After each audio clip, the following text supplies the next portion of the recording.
تو میں عرض کر رہا تھا کہ ابلیس لعین جن ہے، وہ فرشتہ نہیں ہے، کیونکہ فرشتوں کے متعلق قرآن مجید فرقان حمید میں ہے کہ وہ اللہ کی نافرمانی نہیں کرتے۔ سورہ تحریم آیت نمبر 6 28واں پارہ،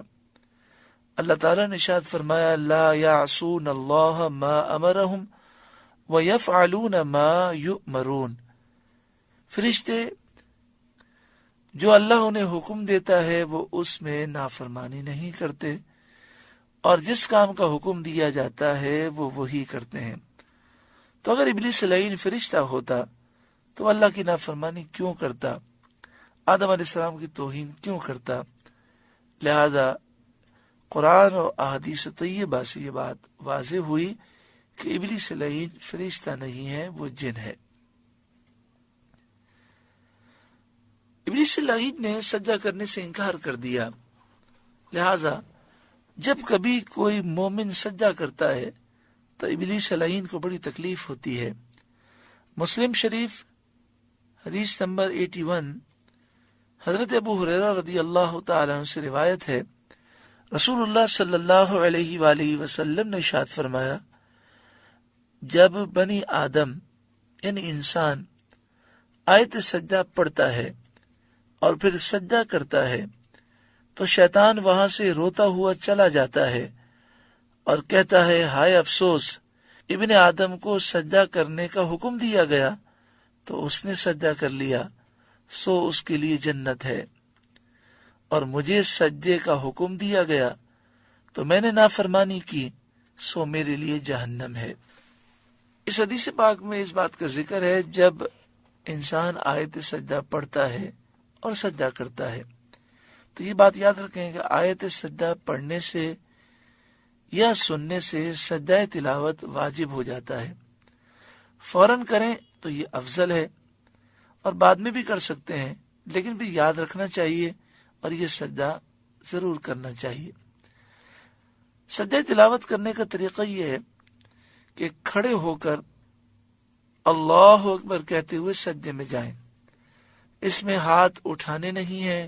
ہاتھ باندھنے نہیں ہیں، صرف اللہ اکبر کہتے ہوئے سجدے میں جائیں۔ سبحان ربی الاعلی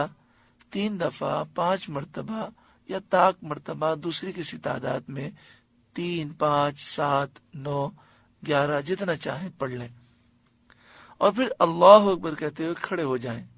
سجدہ کرنے کے بعد اتحیات نہیں پڑھنی، سلام نہیں پھیرنا، کھڑے ہو کر سجدے میں جائیں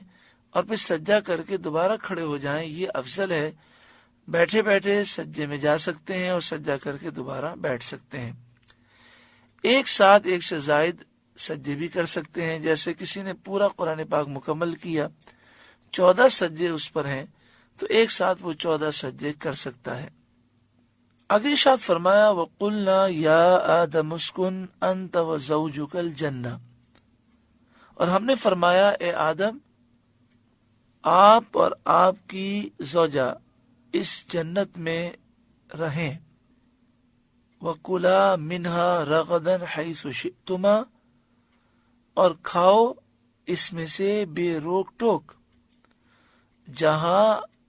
آپ کا جی چاہے، وَلَا تَقْرَبَا هَذِهِ الشَّجَرَةَ، مگر اس درخت کے پاس نہ جانا، فَتَكُونَا مِنَ الظَّالِمِينَ، کہ حد سے بڑھنے والوں میں سے ہو جاؤ گے۔ اس آیت کریمہ میں اس بات کا ذکر ہے کہ پھر اللہ تبارک و تعالی نے آدم علیہ السلام کو جنت عطا فرمائی، اور پھر جنت میں